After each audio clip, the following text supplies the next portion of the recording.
What, you thought I'd leave these cheap trees as is? Yeah, right.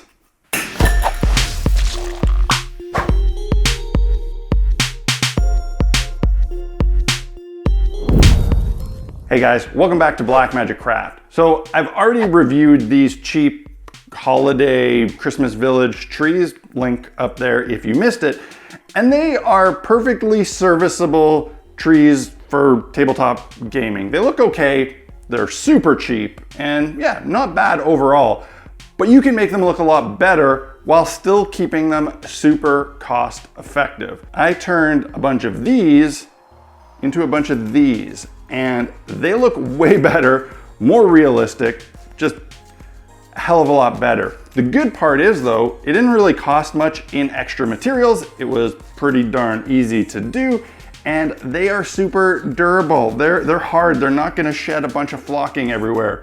They turned out really good. So let's take a look at how I did it. I started by buying more trees. I figured if I was gonna do this, I should just make a bunch of them. I did 2 packs worth of trees in total. My initial thought was to make a bunch of regular summer pines and some that I would re-winterize, so to speak, with better snow. In the end, I decided that 2 packs worth was actually what I wanted to keep without snow, so maybe in the future I'll get a 3rd pack and do more winter trees. I had to somehow get off all of that snow flocking, and the easiest way to do this was just to fill up a sink full of water and throw the trees in and let them soak for a bit. It's a good idea to put down an old towel for drying them, a towel that you don't care about, because when these trees are wet, they're gonna bleed a bit of green dye, and it's definitely gonna wreck or stain whatever towel they are left to dry on. Once the trees have sat in the water for several minutes, it's really easy to scrub off the snow. I used a brass wire brush for this, the same one that I use for doing wood texture on foam. Basically any stiff bristled brush or scrubber will work. The snow flocking comes right off.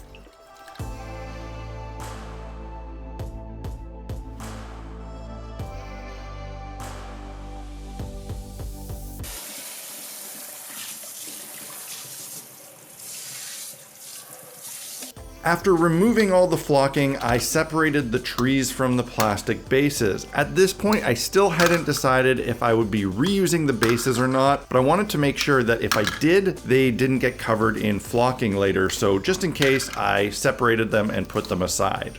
And at this point, I gave the trees a little bit of a haircut to get rid of any wild stray fibers. Then it was time to flock the trees, and in the past I've used 3M Super 77 spray adhesive to do this. It works really well and it instantly bonds, has no drying time, but because it's such a strong chemical adhesive, you really have to spray it outside, and it has a very short working time, so that means I'd have to spray each tree outside individually and run back in to flock it. I didn't want to do that. I was doing a lot of trees, so instead I opted for the PVA method. I prepared a dipping tub by cutting the top off of a 2-liter pop bottle. In it I made a mixture of PVA glue and water in an approximately 50-50 ratio. In retrospect, I should have made the mixture before cutting off the top so I could just shake it up and then cut it off. You live and learn. With the mixture ready, it was just a matter of dipping the trees into the watered down glue and letting the excess run off, then sprinkling them with a heavy amount of fine green flocking. I used Woodland Scenics for this, but really any brand would work. The important thing is to use finely ground flocking. I tried a bit with coarser turf, and honestly I didn't really like the result. It's also helpful if your trees are still slightly damp from the washing, as this will help the glue flow into every little nook and cranny. This can be pretty messy, and you want something to catch all that stray flocking so that you can recollect the excess later. I found that a paint tray liner worked perfectly for this.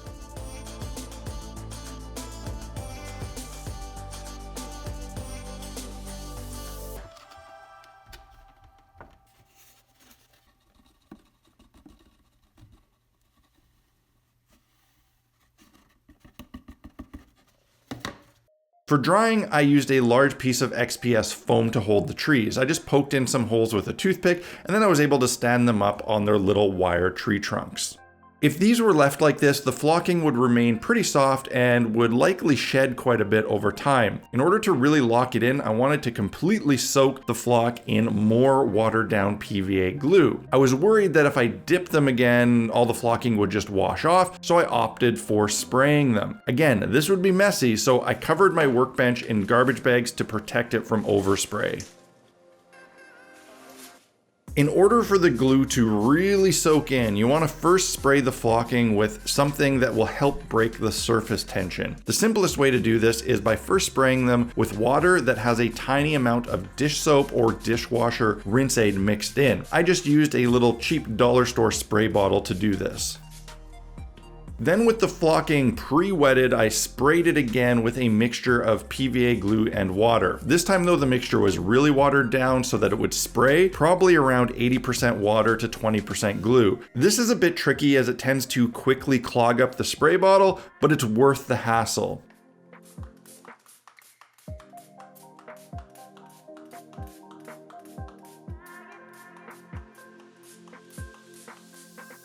It's the next day. I left these to dry overnight because there was a considerable amount of very watered down PVA glue on them. I was expecting the PVA to dry fairly hard, and my hope was that when I sprayed them the second time that it would harden them up even more. But I fully expected them to still be fairly soft and vulnerable and need another coat of something. I was very pleasantly surprised this morning to come downstairs and feel these, and they are rock friggin' hard. I feel like you could cut somebody with these. I'm blown away with how well this PVA spray worked. It is absolutely incredible. I don't think these are gonna shed very much. I'm still gonna hit them with a clear coat just for good measure, but damn, this worked really well. Way better than I thought it would. To make these even more bulletproof, I also sprayed them with a coat of matte varnish. I don't think this was really necessary, but hey, it doesn't hurt to add even more durability to your terrain.